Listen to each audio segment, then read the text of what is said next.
आज का जो टॉपिक है ट्रांसफार्मर है, और ट्रांसफार्मर क्या होता है इसके बारे में पूरा डिस्कस करेंगे। ट्रांसफार्मर में क्या क्या पार्ट्स होते हैं उसकी बात करेंगे। ट्रांसफार्मर का वर्क क्या होता है उस पर डिस्कस करेंगे।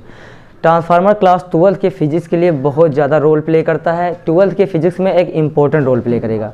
ये बोर्ड एग्ज़ाम में 100% की श्योरिटी के साथ आता है, और इसमें क्या होता है थ्योरी का पोर्शन होता है, आप इसको कवर करेंगे। ट्रांसफार्मर में स्टेप अप हो सकता है, स्टेप डाउन हो सकता है।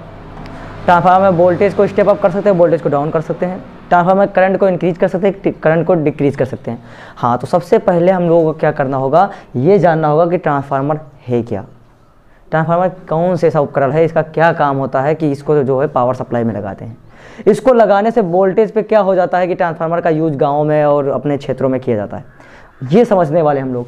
तो ट्रांसफार्मर एक कोर जैसे रखा होता है, ये एक कोर होता है, और इसके अंदर क्या होता है सिलिकॉन स्टील को इसको हम बनाते हैं, और इस ट्रांसफार्मर को हम लोग लेमिनेट करते हैं। लेमिनेट का मतलब होता है पत्तियों के रूप में काट के सेगमेंट बना के रखते हैं इसको, क्या जैसे ऐसे लेमिनेट किया जाएगा पत्तियों के रूप में, खंड के रूप में, बहुत पतली पतली पट्टियों के पीस में इसको लगा के फिर इसको जोड़ते हैं, ठीक है ना। पत्तियों के रूप में क्यों लगाते हैं इसकी भी डिस्कस करेंगे। लोहे की रॉड क्यों नहीं यूज करते इसकी भी डिस्कस करेंगे। सबसे पहले समझते हैं इसका क्या काम होता है। ट्रांसफार्मर एक प्रकार का स्टैटिक डिवाइस होता है, अर्थात एक प्रकार का ऐसा उपकरण होता है, स्थिर उपकरण होता है।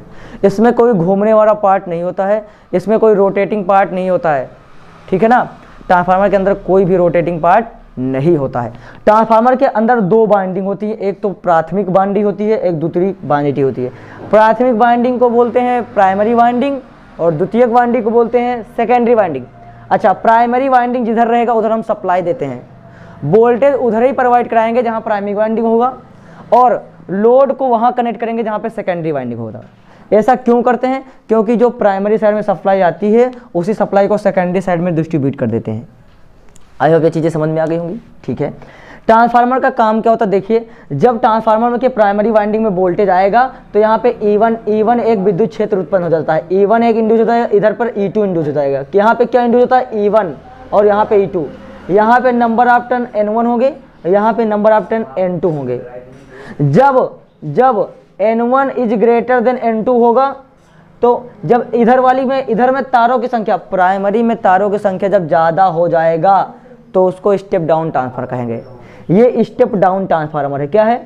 Step down transformer. Step down transformer मतलब स्टेप यहाँ पे वोल्टेज को कम करने के लिए यूज करेंगे, और अगर स्टेप अप ट्रांसफार्मर की बात करेंगे तो N2 बड़ा होगा N1 से। ये कहने का मतलब मेरा यही है कि सेकेंडरी में जब तारों की संख्या बहुत ज़्यादा हो जाए, सेकेंडरी में जब तारों की संख्या बहुत ज़्यादा हो जाए और प्राइमरी में तारों की संख्या कम हो जाता है, तब बोलते हैं कि ट्रांसफार्मर में वोल्टेज को बढ़ा दिया गया है। हमेशा गांव में ट्रांसफार्मर रखे होते हैं वो स्टेप डाउन होते हैं। सेकेंडरी में तारों की संख्या कम होती है और प्राइमरी में तारों की संख्या ज़्यादा होती है। ज़्यादा जब वोल्टेज आएगा, तारों की संख्या खूब ज़्यादा थी, ज़्यादा वोल्टेज आएगा, फिर उसी वोल्टेज को लेस कर देते हैं, तो वहाँ पे स्टेप डाउन ट्रांसफार्मर हो जाता है। अच्छा, गांव में स्टेप डाउन ट्रांसफार्मर क्यों यूज करते हैं? गांव में स्टेप डाउन ट्रांसफार्मर इसलिए यूज करते हैं क्योंकि गांव में हमको ज़्यादा वोल्टेज की ज़रूरत नहीं होती है। 11,000 की वोल्टेज आती है, उसको कम करा के हम लोग 230 और 415 में कन्वर्ट कर लेते हैं, क्योंकि घरों में इतने ज़्यादा हाई क्वालिटी के इंस्ट्रूमेंट नहीं होते हैं जो उसको बियर कर पाएँ, उसको सहने की क्षमता उनकी नहीं होती, इसीलिए स्टेप डाउन करना पड़ता है ट्रांसफार्मर को। ट्रांसफार्मर का स्टेप जैसे डाउन हो जाएगा, वोल्टेज हमारा हो जाएगा कम। जब हमारा वोल्टेज कम हो जाता है तो आराम से हम लोग उसको यूज कर लेते हैं।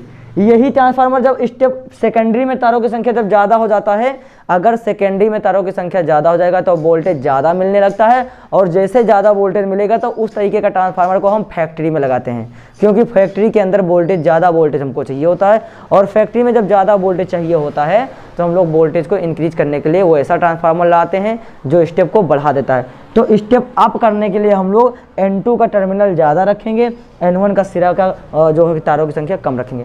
एक बात और करने वाले हैं, यहाँ पे तार किस चीज़ का बना होगा? तार जो बनता है वो कॉपर का बनता है। किसका बनता है? कॉपर का बना होता है, और पतले पतले टुकड़ों में रहते हैं, पतले सेगमेंट में रहेगा, और किसका बनेगा? कॉपर का बनाएंगे। तो ट्रांसफार्मर का वर्किंग थोड़ा सा समझ में आ गया होगा। एक प्रकार का ऐसा उपकरण होता है जिसके अंदर जो होता है वोल्टेज को कम या वोल्टेज को ज़्यादा, करंट को कम या करंट को ज़्यादा किया जा सकता है। एक पॉइंट और, ट्रांसफार्मर पूछेगा किस चीज़ का? एग्जामिनर जब बोर्ड एग्जाम में पूछेगा आपका प्रैक्टिकल होगा तो वहाँ पूछेगा ट्रांसफार्मर भाई किस चीज़ का बना होता है, तो आप बताओगे सिलिकॉन स्टील का बना होता है। ट्रांसफार्मर किसका बना होगा? सिलिकॉन स्टील का। और सिलिकॉन स्टील का बनाने से यही फ़ायदा होता है, सबसे पहले तो लोहे का अगर बना देंगे तो जल्दी से जंग लगते लगते वो ट्रांसफार्मर ख़राब हो जाएगा, मूर्छा लगेगा तो वो बेकार हो जाएगा, बेकार होगा तो डैमेज हो जाएगा। इसीलिए सिलिकॉन और स्टील लगाते हैं। स्टील हाली कभी जल्दी बेकार नहीं होता है, तो सिलिकॉन स्टील का लगाते हैं उसका कोर, ठीक है ना। उसके बाद एक क्वेश्चन और पूछेगा, ट्रांसफार्मर की प्राइमरी वाइंडिंग और द्वितीयक वाइंडिंग कैसी जुड़ी होती है एक दूसरे से? तो बताओगे चुंबकीय द्वारा, मैग्नेटिकली कपल्ड होती हैं। ये यहाँ पे कोई तार, इधर से कोई तार ऐसे नहीं गया है दूसरी वाइंडिंग में, यहाँ सिर्फ एक कोर के माध्यम से, ये कोर बना है लोहे का, आयरन का कोर बना हुआ है और सिलिकॉन स्टील इसमें मिलाया गया है और इसी कोर के माध्यम से यहाँ पे फ्लक्स जाता है। क्या जाता है? फ्लक्स जाता है और ये फ्लक्स दूसरी वाइंडिंग में करंट इंड्यूस करा देती है। तो अगर ये इंफॉर्मेटिव लगा हो तो आप इस चैनल को मतलब शेयर कर सकते हैं। Thank you for this class.